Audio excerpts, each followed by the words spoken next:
Roll for Charity is doing the fundraiser for Doctors Without Borders. Like, my face was exactly this. And my God, those are terrifying. I didn't believe it. I look up to these people. I think there is like a genuine like D&D 5e breeding chart that you can reference online.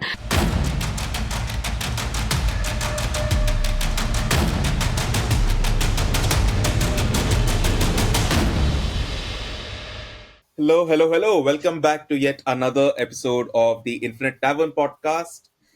This is your humble host. Yeah, I went from being called the favorite host to the humble host, Raghav, or Anuraki as he's known in the D&D world. And I have my co-host, the not so humble. The not so humble. Hello, I'm Amaan. Both our pronouns are he, him, and I'm not humble because I've been kicking the imposter syndrome in the nuts recently. Good for you. With our recent win. Well, we feel a little more welcome in the whole community. Oh, And fun. today's guest. So we have a fellow winner of the CRiT Awards, the winner of the best player in an indie TTRPG. Hannah is her name, and low dumping is a game. That's such a silly tagline, but yeah. Hi. And I love it. We love it.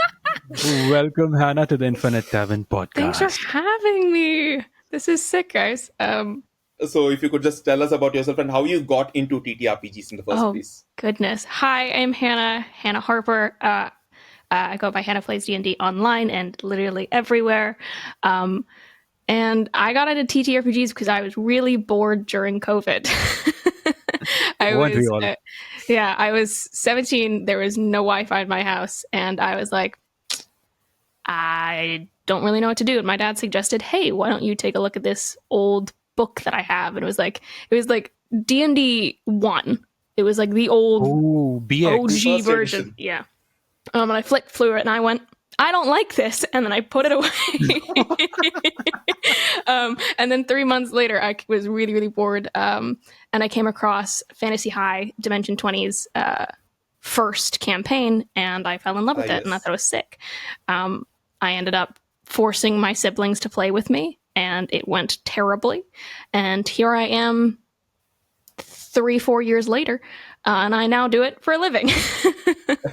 So pure accident, but it was good in the end.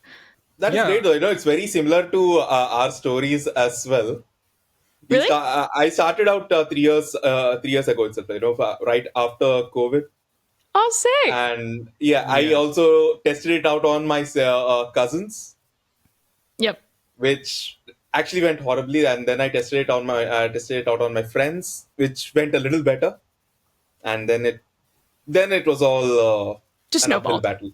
Yeah, Same. I tried it with my partner, and it went so horrible. So and bad.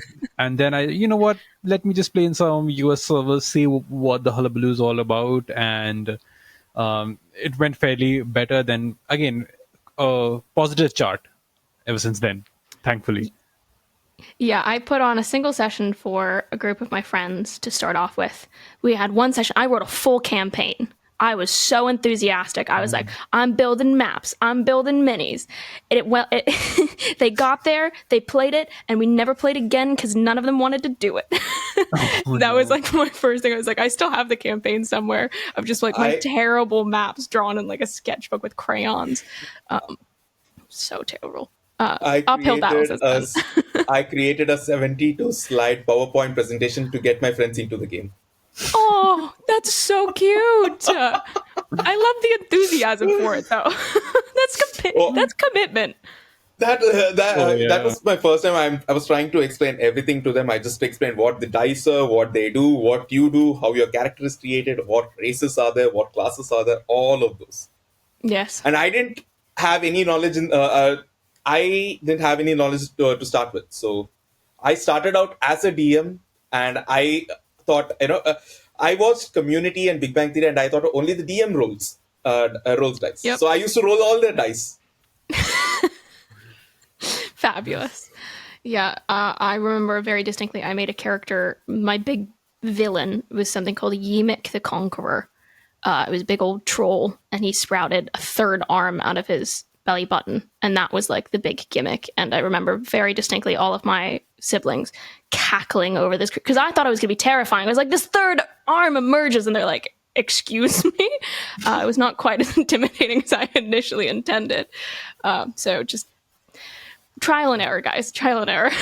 Yeah, leave it to the players to make something which you thought was horrible and amazing and turn it into a joke. It They were like, happens "Yeah, all the you're time. awful." My players called Dragon cute, and I spent the rest of the week thinking how I can actually make it terrifying for them. They'll find a I way to adopt it every single time. That's the way my players roll. It doesn't matter what it is. It doesn't matter how terrible or terrifying it is. They will find a way to keep it, to the point where I had to put a cap on the amount of things that they could collect, because it was just getting out of control. They have 3 pets.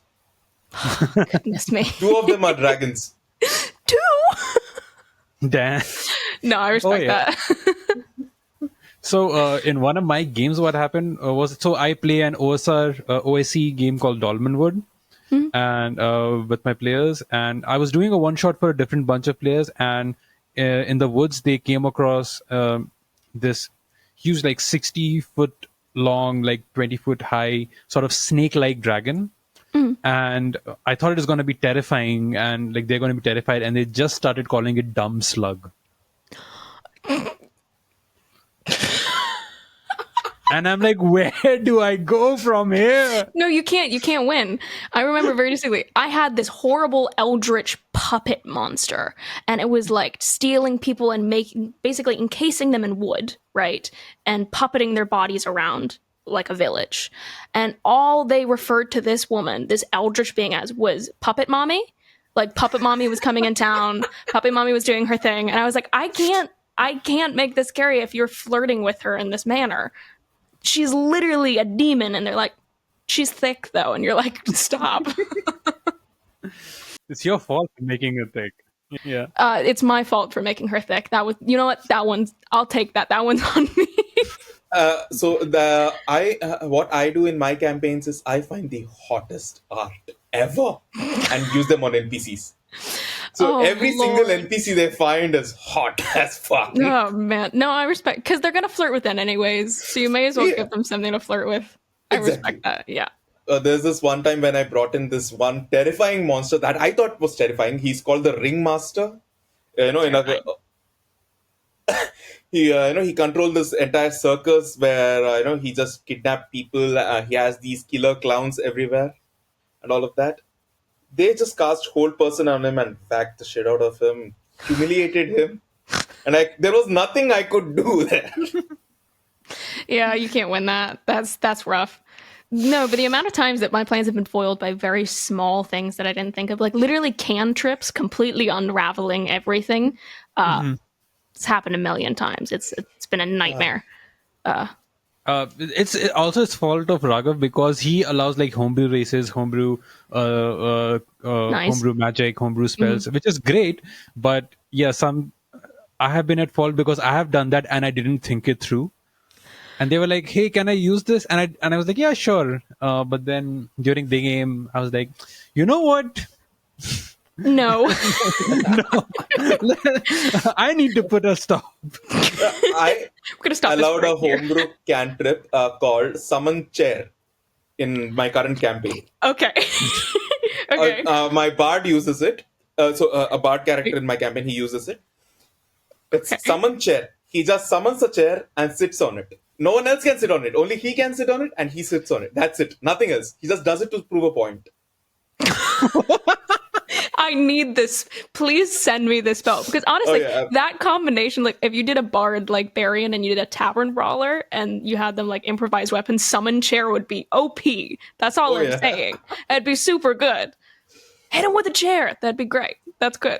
The thing is, others can't touch the chair, so I don't know if you can hit others with it. So it's just permanently stuck. Yeah. But I think you can find creative ways to use it in combat as well. I'm sure players will think of something like, hey, what if I use Summon Chair as I'm dropping on top of someone? just to avoid that falling damage. And I mean, there are ways to, work around that and like All I'm saying, rules lawyer do that on top of a vampire. You've staked them. That's great. Oh, yeah. That's creative right there. Players of Anorak, please take note. Hope you're not listening to this for the first time ever. Like, as Anorak also said, lore dumping is your game. What's lore dumping? And what do you do exactly that you're infamous for? What is your game? My game is Lord. So it's a term that my players coined, which was basically like, I have a tendency to go in very deep dives of very niche or not terribly well-known lore. I like to get in the nittiest, grittiest details of like things most people wouldn't know about. Like, it originally started doing like really details into terms of all the planes of existence. I wanted to know how they worked, how things stacked, how they moved between them. And it started with that. And my flatmates referred to it as, Hannah's lore dumping, because I would just go on for forever. And then it got a little bit weirder, where they started asking me weird questions like, hey, what's the gestation period of an elf? Can a dragonborn and a tiefling make a baby? And it just kind of went further and further. So now I'm known online for researching weird shit that people don't want their FBI agent seeing. Like, if you don't want it in your browser, they come to me. So I've researched things like, where do vampire souls go when they're gone, all the way to like, what is the mechanics of a centaur baby? Like, where is it being held? How many hearts do they have? The reproductive system. And I will go and I will find it in D&D lore, and I will use evidence from each of it and be like, this is the canonical lore here for this very weird question. So that is lore dumping. It is fun, terrifying, slightly gross at times, but brings me and a lot of people joy. So why my whole thing is, why research it yourself when you're going to be mentally scarred when you can just get the answer from me? And so I will film my answers, put them on TikTok, and I will also film my research a lot of the time over on Twitch, which is usually me just banging my head against the desk being like, what is my life? I really enjoy it. But yeah, I know a lot of very weird information, basically. Okay, so I gotta ask this: what was something that you never thought you would ever look up while doing this research? Or ever read a sentence that you couldn't. You never thought you would ever read. Yeah. Okay. What rating is this podcast? I need to ask that question. Like, we have PG-13 or No, you can. Okay. I'll do this in the most polite way that I can. The biggest question that I have gotten asked recently is because I had a certain video go recently viral over the mechanics of a centaur's cardiovascular system. It's like, how many hearts do they have? How many lungs? Yes. Yeah. And I went through and I was like, okay, so based on like horses and the way that they're kind of built, they need a certain level of oxygen flowing through them, and they have these specific kind of like weird pumps in their feet, essentially, that boost things through. So they'll have like 2 lungs, 2 sets of hearts, but there's going to be a primary and a secondary. That prompted people to ask about the reproductive system of centaurs. Of course. And mostly, is it human or is it a horse? Everyone wants to know. So I have had to go through, and I do have a video coming out on it, of the very detailed mechanics of centaur reproduction and where things are held, and ultimately how that works. Because a lot of people are also concerned about, obviously, babies when they come out can't move their head. So there's been a lot of memes recently regarding, like, obviously horses can stand pretty quickly after being born. So does that mean just the baby's just being flung around? So I go into that as well. That's probably the weirdest one I've had to do. Yeah, probably that. Or the mechanics of like dampiers and things like that, which are kind of vampire spawn. We are doing it in the name of science. Yes, science. The most scientific. I have a question though. Okay. So should I be scared? Centaurs are half human, half horse, right? Yes. So if 2 centaurs have a baby, Is there a Yes. chance that they would give birth to a full human? One half of both the kind. No. I don't think that that's physically possible. However, I have done research into specific. I cannot remember for the life of me what they are called. I think they're like equine or something like that. On Mount Celestia, which is a plane of existence, there are like horse humanoids, which fall into a similar category where it's like horse on top, but they're bipedal, but they do have like hooves. That would be the closest thing you would probably get. But no, I don't think if two centaurs copulated, you would end up with some like weird hybrid. But I would pay money to see that. I think that'd be very funny.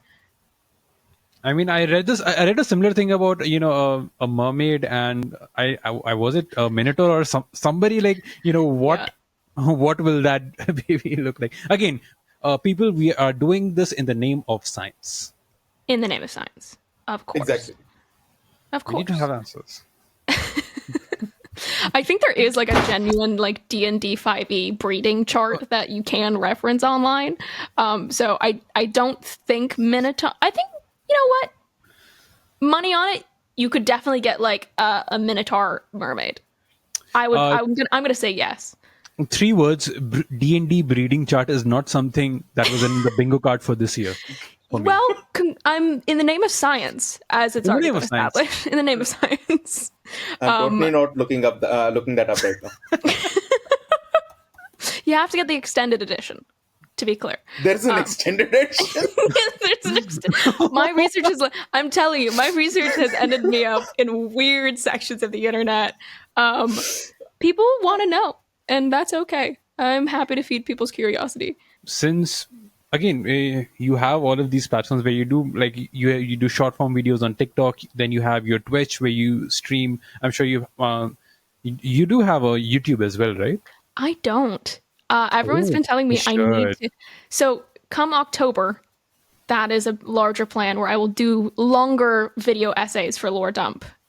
Is like a big long term goal. Because everyone's been asking for it, and the enthusiasm for it has been great. It's just I'm a little nervous to branch into long form content right now. So That's fair. I'm working up the confidence, guys. We're That's fair, trying to that's be fair. cool.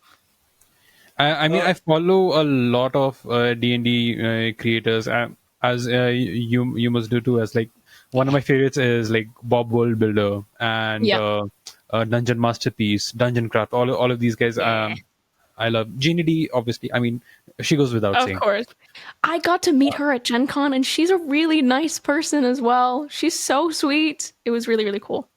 I'm sure. I'm so jealous right now. But Yeah, Gen Con was, I'm so happy Gen Con was for her. crazy. I'm just bummed I cannot go to Gen Con. That's the yeah, same. I basically decided last year, because I got such bad FOMO last time because I saw everyone going and everyone meeting everybody. And I was like, for a year, I'm going to just save and I'm going to figure out how to go. And I did this year, and it was really, really cool. And I got to meet everybody, which was really, really nice. Yeah. So yeah, I've seen your that thank you video on your Instagram and during the CRiT Awards. Absolutely loved it. Yeah. I'm really glad because everyone messaged me afterwards being like, hey, you had the best speech. And I was like, guys, it wasn't a speech, but I'm glad that you liked it anyways. Because obviously we had to pre-record them, right? And you Yeah. didn't know if you were going to win. So I was like, well, I don't really want to write a full speech if I don't know I'm going to win. So I made it fun and I made it silly. So it was good. There was also another take where I was just holding a cat instead, but she didn't want to be part of it. She was really annoyed with me by the end. So I decided on the Red Bull and the Cheez-Its instead. So yeah, I've seen your other videos as well. So what is this? What kind of inspirations do you take from other media or something for creating these kind of videos? I've obviously followed a lot of D&D content creators for a very long time. People like Diana the Rose, Madaloon, people like that have always been, I always think their content's sick. Arlentic, fabulous. Cinderblocks Alley, check all of them out, they're sick. Oh yeah. I could go, the list is so long. But in terms of like my actual world building, this is going to be very, very niche. And I've talked about this before. The guy who made the Muppets, hear me out, made a gothic Muppet high fantasy movie called Dark Crystal. Oh, I've seen that. Yes. It is so good, and it's one of my favorite pieces of media. It is a terrible script, but the actual world building and like the style of it absolutely. If anyone wants to know what my DMing game is like, it's that. It's that through and through every single time. Aman, I'm not sure Yeah. if you've seen Dark Crystal. Remind It's me. completely made of puppets, dude. It's It's sick. Wait. completely puppets. Please Play- look it up. It is very, very strange. It's real weird, but I also kind of love that. Oh, is that the one with David Bowie?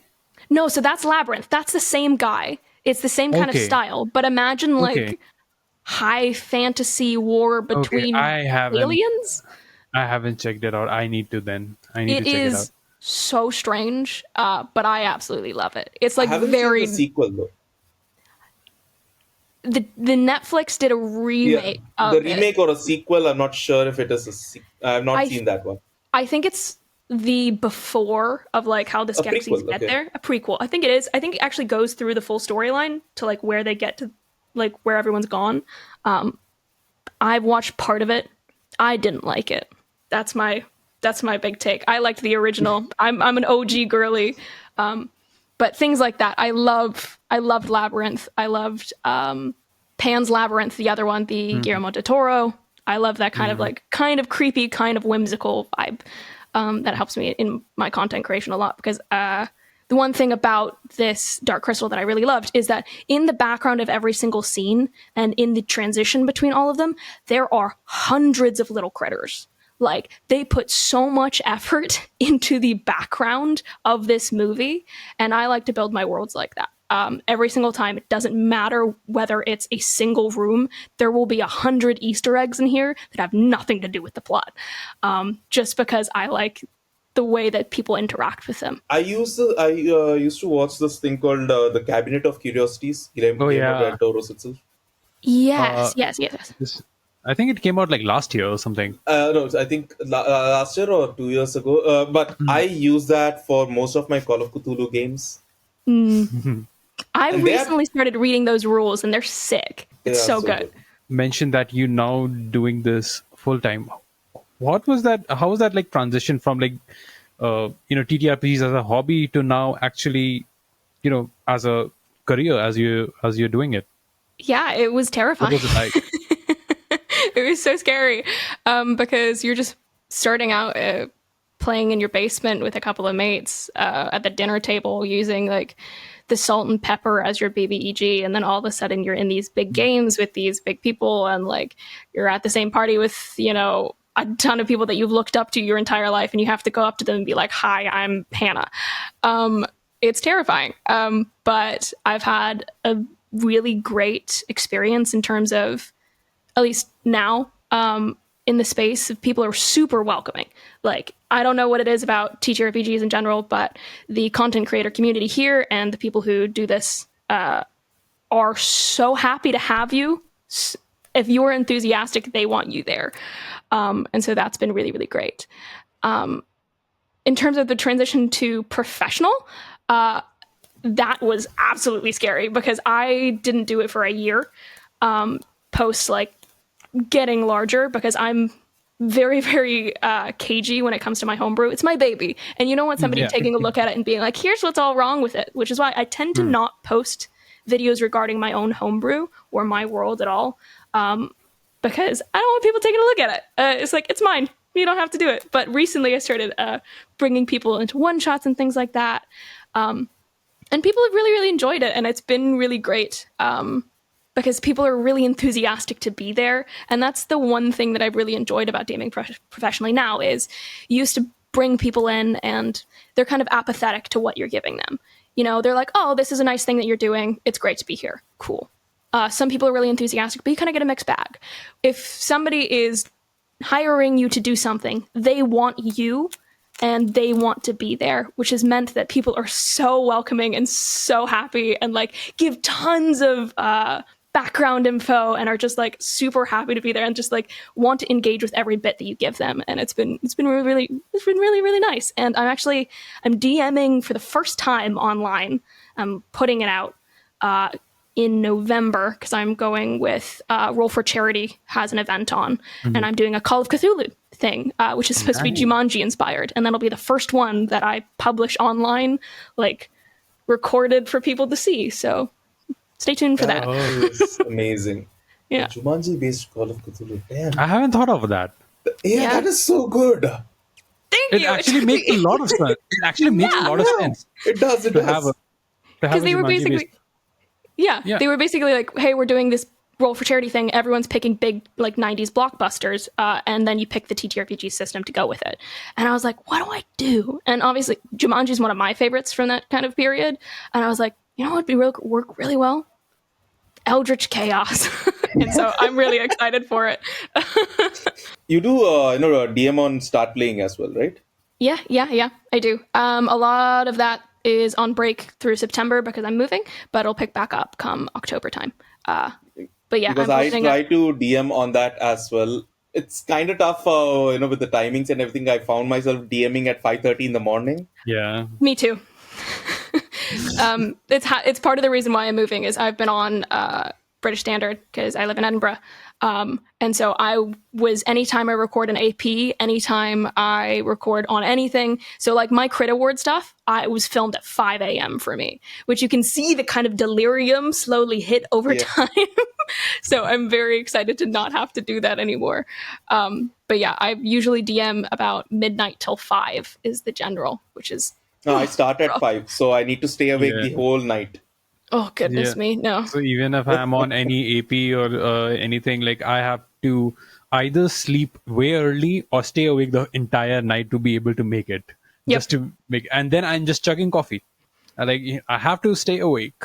Yes, I have like Red for Bull this. chilled in the fridge being like, all right, this is the merchant AP.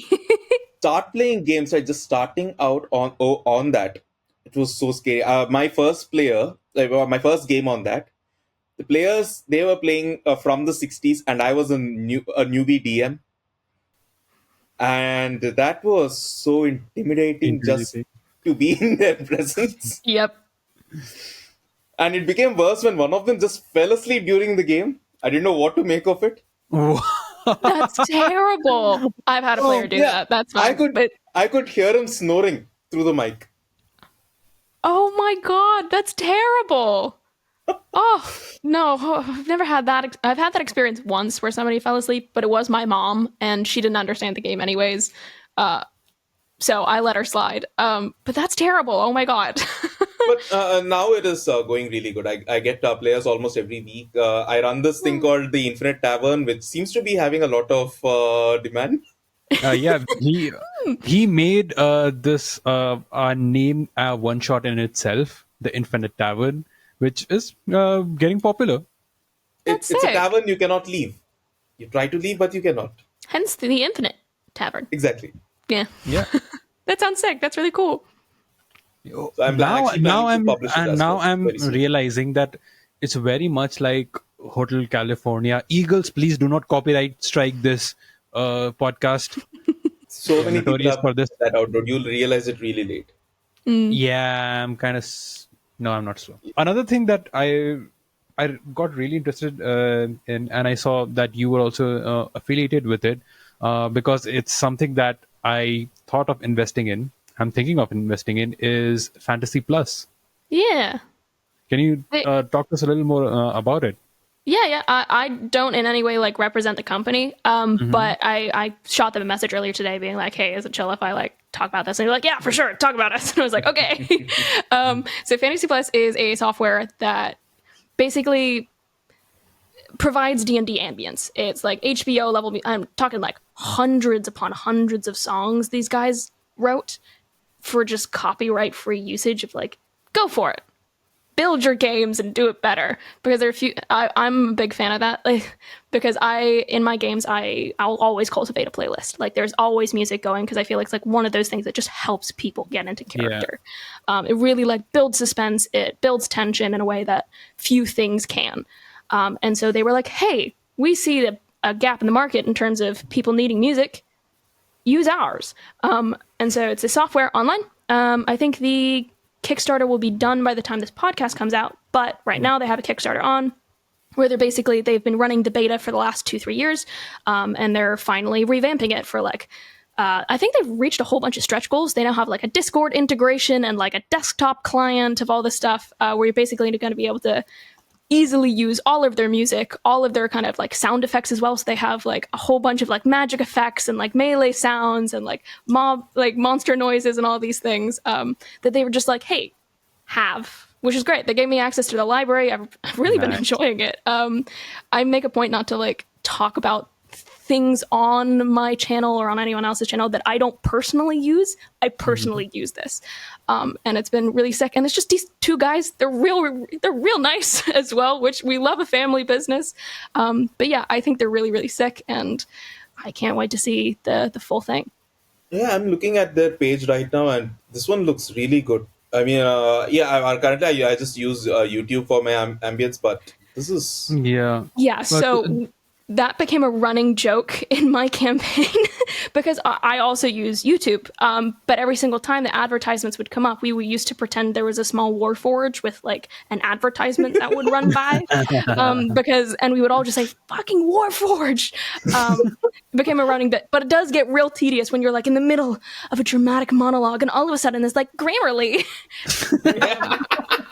Yeah, it's a nightmare. So I'm glad to not have to deal with that anymore.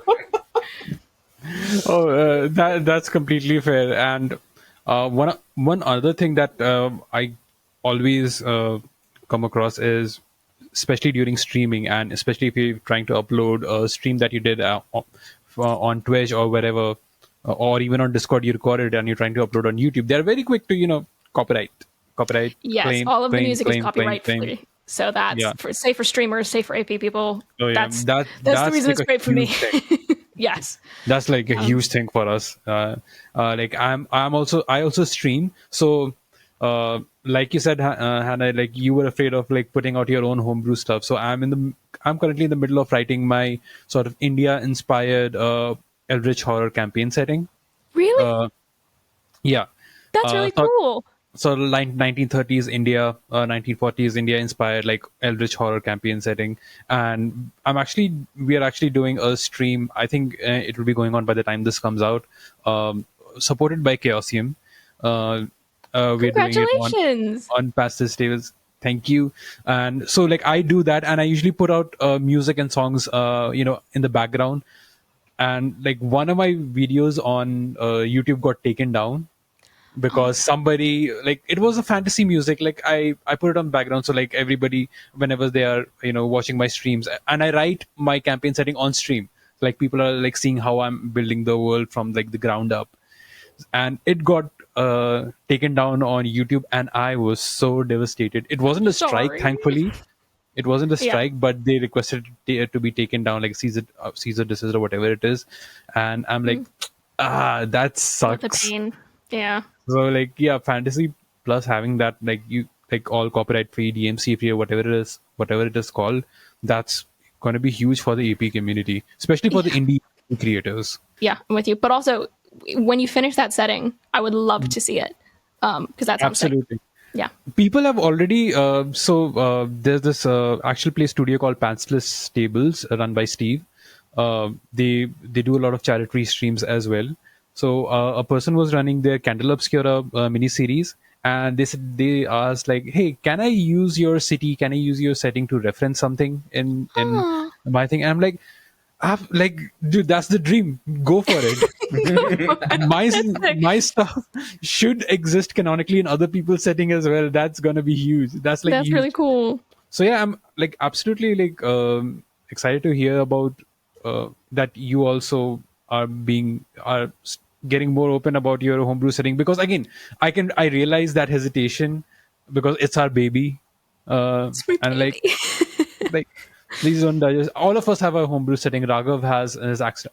Raghav, how many settings do you have? Do you have like 2, 3, 4? How many? 2 settings. 2 settings.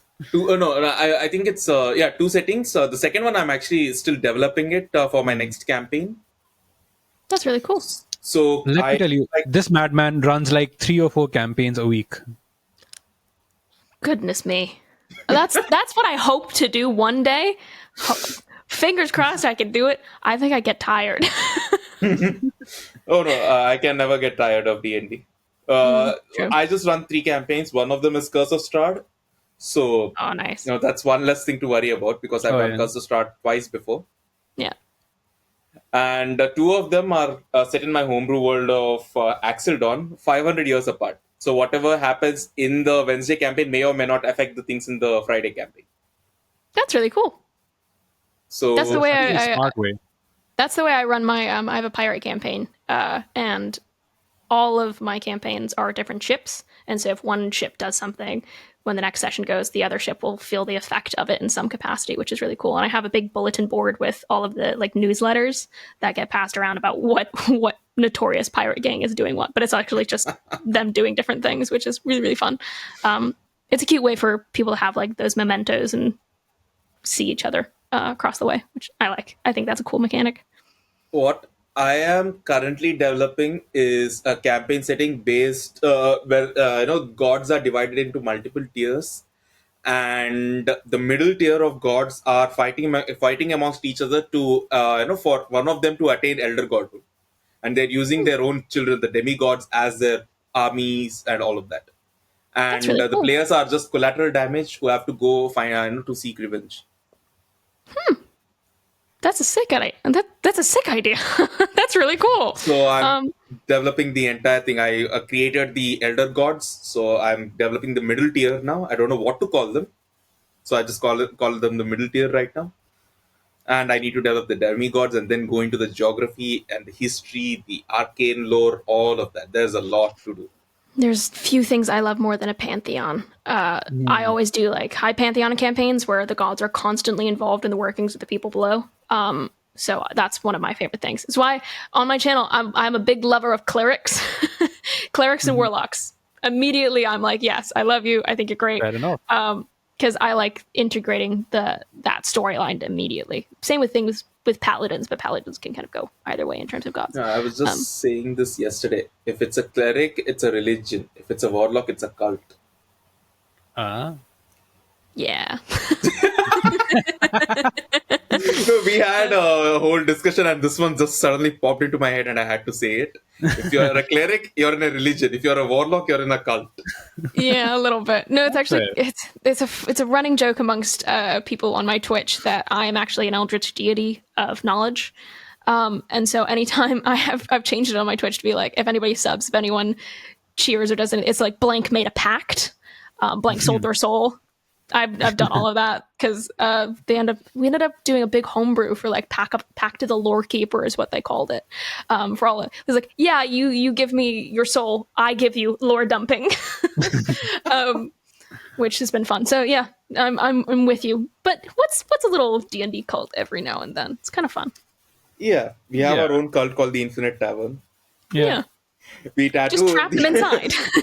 tattoo a D20 on our arms, like at least a few of our members. They have. They have. I actually have a tattoo of the Infinite Tavern's logo. Yeah. Which I don't remember which was first, if the tattoo was first or the logo. I don't remember at this point. Which came first, the tattoo or the logo? That'll Nope. the become ultimate question. Yeah. So Hannah, what are some kind of inspirations you take while you are, like you said, you go into the nitty gritty of stuff. So when you are making your homebrew world, where do you take these sort of inspirations from? And since you get into the details of it, how do you sort of like, for example, if you think like, okay, I'm going to add this mechanic or not mechanic, rather that like this geographical setting in here. But if you go into the details of it, you might have to add several different things because I do that. I go into hey, if there are if there's a valley here, then this has to exist. And like, I try to make it scientific and then I get lost in it and then I end up procrastinating because like, no, I have to figure that out. Yeah. Until I figure that out, I cannot put my people over here. So what's your sort of research like when you're developing your own homebrew? I start with two things. I start with a map First of all, I think that is the easiest way to do things is build the geography and the details come with it.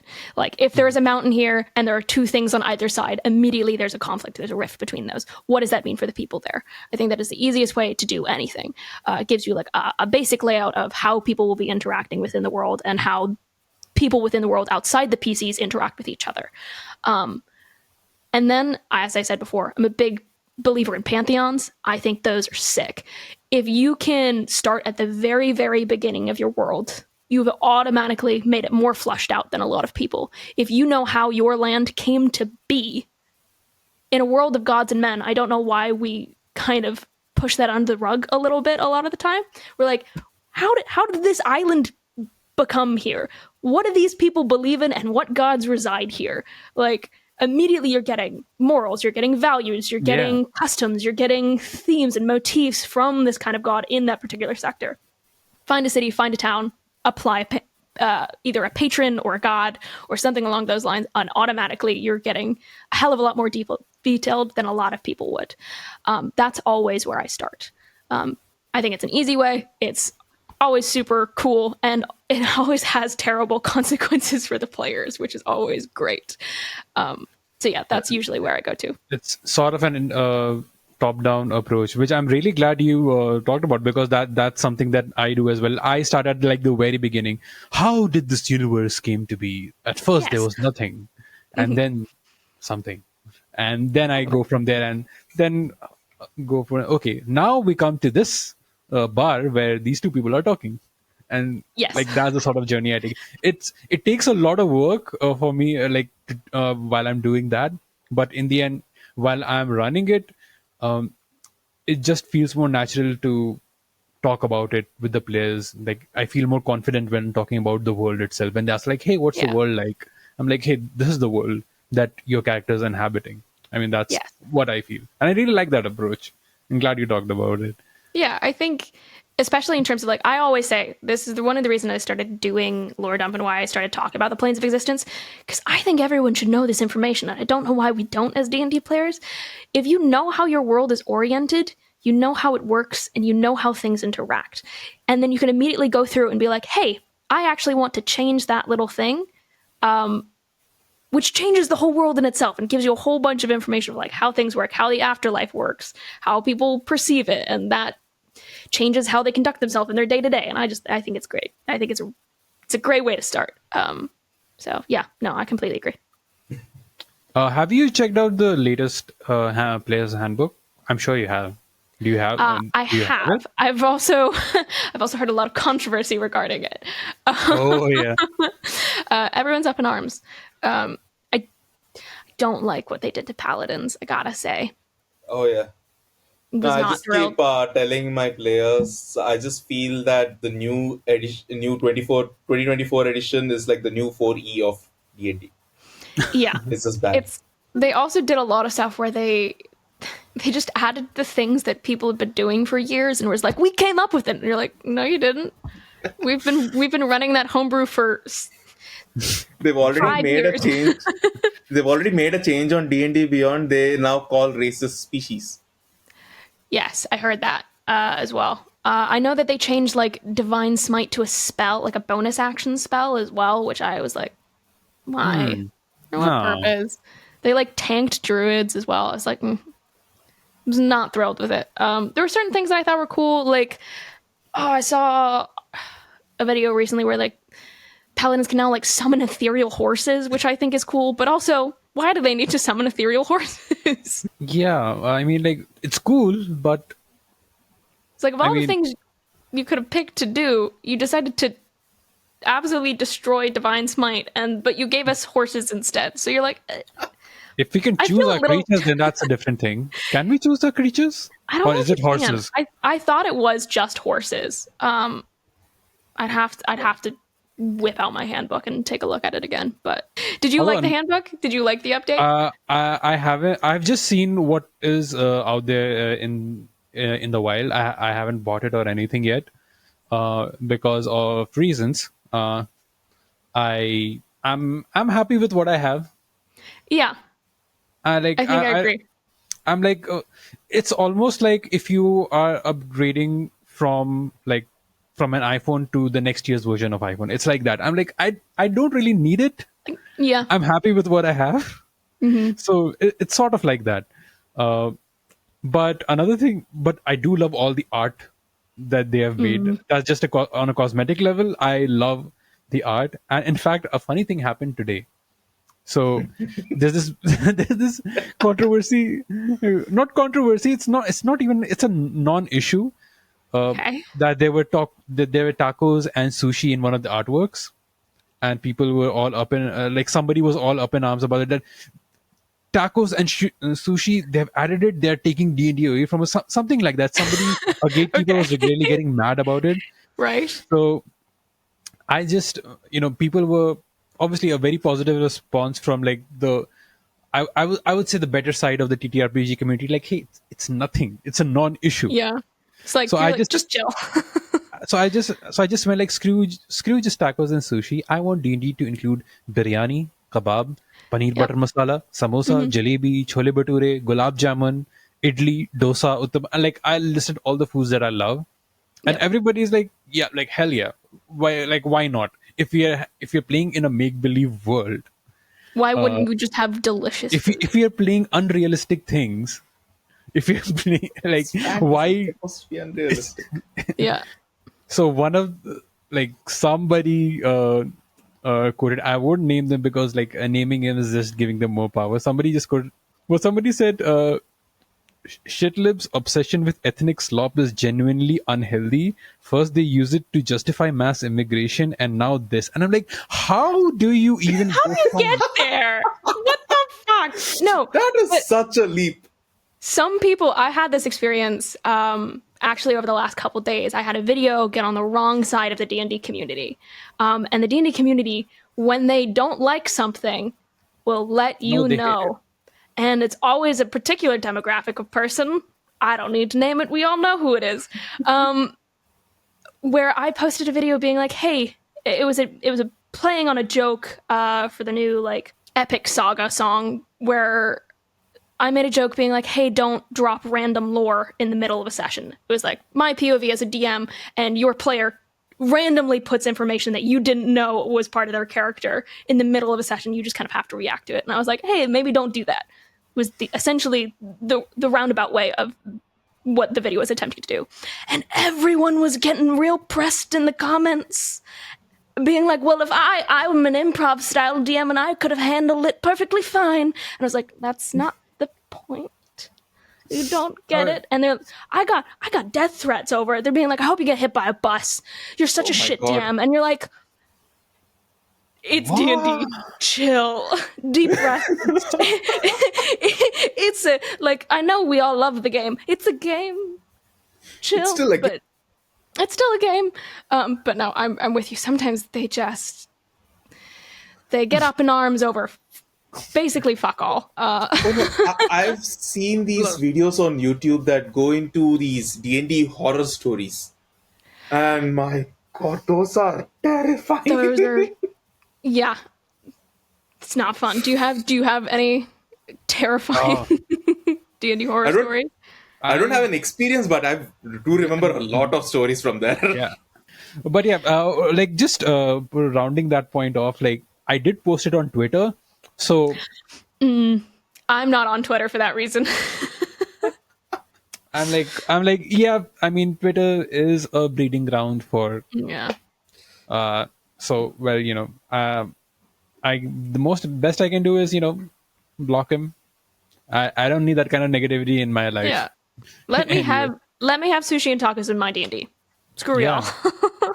I want my Fire Janasi to make pani puris, like the spiciest cold pani puris, so that shit. All I'm saying is that would be a great magic item. Okay, now I'm feeling, or I want to have it right now. No, but if you did like a healing potion pani puri, come on. I think that'd work great. A wild magic pani puri. Wild magic pani puri, healing potion pani puri. Why the hell not? Why not? I would love to see wild magic version of that. No, I just wanted to, go, your CRiT award for best indie TTRPG. What TTRPG was it for again? Yeah, so it was over on @Mandaloon's channel. It was I believe it was called The Nightmare Before Prom Night was what it was called. It was actually the first AP I ever performed in, which Whoa. was, yeah, it was really, really wild. I've only been a part of a couple. I'm very selective with it because I get very anxious. But Maddie was kind enough to be like, hey, do you want to give this a go? It was a Monsterhearts campaign. And I played a character called Alex Bane, who was a werewolf. And it was Monsterhearts in the TTRPG itself is not super high fantasy. Basically, you're teen monsters. And it's all of the kind of dark topics that come along with growing up. It is topics of sexuality and growing up and leaving things behind and difficulties with family and abuse, and all of these things are kind of ingrained into the character building. And so because of that, it is a really beautiful way of telling darker stories through the metaphors of these kind of monsters. And it became this beautiful thing. And the character of Alex Bane was a metaphor for it. Initially it kind of started, she was just a baseball player. And she needed, it was kind of a metaphor initially for doping, where she really needed the scholarship to go to school. She was dumb in all these other different regards, and the only thing she could do is hit a ball. So she basically makes a deal with this other werewolf, being like, "Hey, bite me. I need the extra boost." And the kind of story of how that goes on and the consequences that come with that. And ultimately about not going to university because she ultimately doesn't get in, and the difficulties with being the last one in your hometown is kind of how it initially started. But then it kind of developed over time through other people's lenses in a way that I hadn't seen initially. It ended up being a kind of much more serious topic in terms of how young girls get taken advantage of by older guys. And the metaphor for the werewolf is a kind of like a trauma of sorts. And it was very cathartic, and it was it was surprisingly moving. I wasn't expecting it to be that, but I play along some really fantastic people. Kiki, Ivy, Diana, James, Maddie, they were all really, really amazing and took that story in their stride, and I couldn't have done it without them. But it was for my first one, I was very, very proud of it. And then you did win the Best Player Award over there. So yeah, that was a surprise. I gotta say, I was not expecting that. What was it like, though? Being a CRiT Award nominee. So I didn't watch the show. I didn't watch the award show because I didn't think I was going to win. So I went to dinner. I went to dinner with my family, and I was currently stateside, so my British phone doesn't work. So I went to dinner with my family, and I didn't have Wi-Fi, so no one could reach me for the 2.5 hours that the CRiT Awards was going on, because I was like, I don't want to know. I don't want the disappointment. And I got home to 46 messages and 7 phone calls. And I was like, what happened? And they're like, Hannah, you won. And I freaked out. I was so thrilled. I didn't believe it. Popped a bottle of champagne. It was great. And I was really shocked, because obviously I was up against some really, and I looked up to, like, people on Chaos Protocol and things like that. Like, I look up to these people, and to be able to be alongside them and then win was crazy. And I'm still super humbled by it. It's insane, because I only started doing this properly about a year ago, and I've come a really long way. And I'm eternally thankful to everyone that helped me do it. Similar case with us. Like, my face was exactly this. And it was forever immortalized as an emoji in our Discord server. Fabulous. Perfect reaction. Yeah, I'm like, okay, I'm up here. I'm celebrating all of the people that I've met and I've like made friends with because of the nomination. I'm happy. We are happy with just that, even. Yeah. Secretly, we hope, like, okay, it'll be nice if we win. It'd be nice. Yeah, exactly. Nice. That was my main frame. It was, I was like, it would be so cute. It would be so good if I did not gonna. But yeah, still getting terms with it. But now that little bit of imposter syndrome has waned off, so that's why that humility is. We are still humble, but with us, like, hey, we are good though. Well, I gotta say, as somebody who's come on your podcast, I can clearly see why you won. You guys are just great. Thank Stop you. All right, I'm gonna go back to insulting you guys because I can't let you guys get a big head. That's right. Yeah.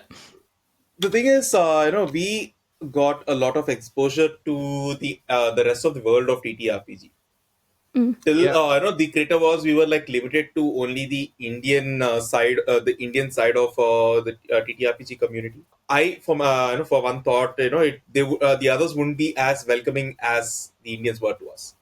And also, For like, some, we thought, like, oh, do they want to listen to us? exactly. Yes, apparently. Oh, no. But yeah, I was proven wrong. We've met a lot of amazing people. I think Fish was really helpful Yes. to us. Fish is great. Sure, Fish is great.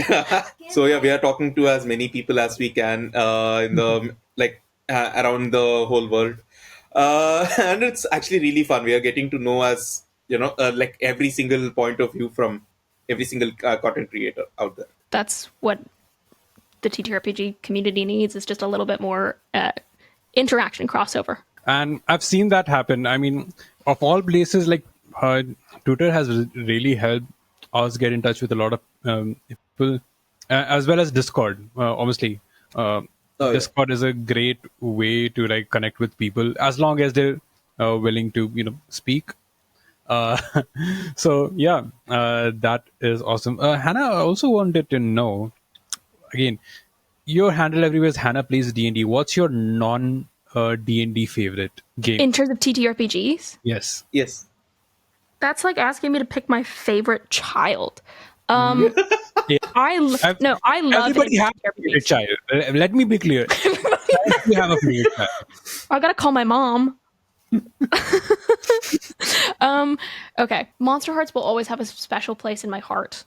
I've been really into Call of Cthulhu lately, but I really love Root. Root the Right. TTRPG is Okay, I'll have to slaps. check it out. That is. Did you know the board game Root? No. Okay, so it's Just to let you imagine know, my electricity it's just went off. completely gone, just disappeared into the ether. Is your Wi-Fi going You to stay good? or? You okay? No, my Wi-Fi is fine.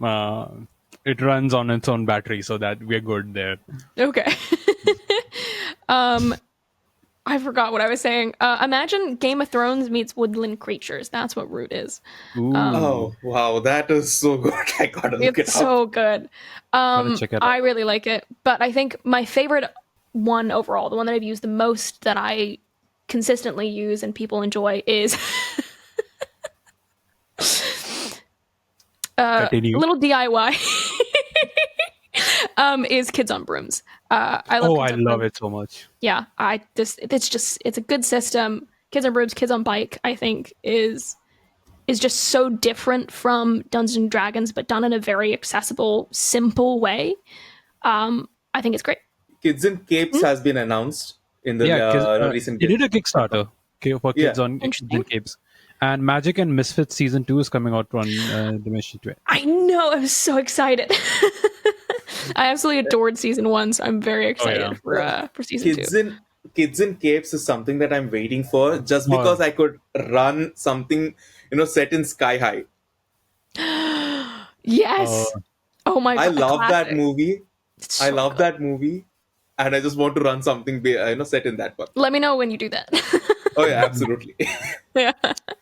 Also, to the person who said that taco and this thing can't exist in D&D, here's a paladin eating momo. That's good. Oh, I want snacks now. Here's so you started out like you have a really good I've been following your Instagram for a while now, and Huh. because TikTok is banned in India. Right. Yeah. Glad I So, shifted to Instagram. So if someone so what kind of tips or something, like what is the advice you could give someone who's planning to start out in this field? My biggest piece of advice is don't be scared to post what you want to. I think that a lot of people will try and, hop on trends or try and emulate another person, which works great, but ultimately it's not you. Do the thing that you want to do because there are always going to be an audience for it. I think if you love what you're doing, other people will see that and they are just enthusiastic to watch you be happy. At least that's the experience that I've had. I made a lot of meme content, which was very simple. It was very here's the TikTok algorithm. I'm gonna lip sync to this thing and make it my own, which works great for filler. But ultimately, people want you. They want to know who they're talking to. They want to know who to interact with.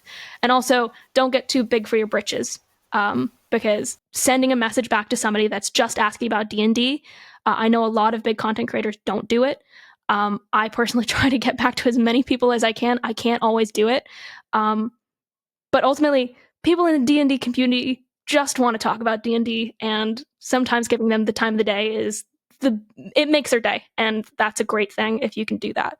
I think just interacting with people. That's the one thing is people immediately put up an influencer glass wall for some reason, and I'm just not like that. I think you have to just because of the amount of people sometimes, but just messaging somebody back when they have a question, honestly, the amount of people that are really shocked that I'll message them back is crazy. But if you ask a genuine question, I'll give you an answer. I want to talk about D&D. This is great. This is what I do. So long as people are respectful about it, I don't care. So yeah, those are my little pieces, my tidbits. Also, don't get copyright striked. That's a pain in the ass. Oh my God, yeah. Yeah. That is something you don't want to go into.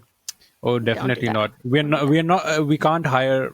We don't have enough money to hire lawyers. But Hannah, is there anything any future projects that you're working on? Well, You're excited about apart from that YouTube channel. Ooh. Okay, so the one concrete thing I know is coming out is November 16th, November 17th. Roll for Charity is doing the fundraiser for Doctors Without Borders, and I'm going to be part of that, doing my Call of Cthulhu and Jumanji thing. I'm going to be running a one-shot with a whole bunch of cool people. Check it out. That's going to be cool.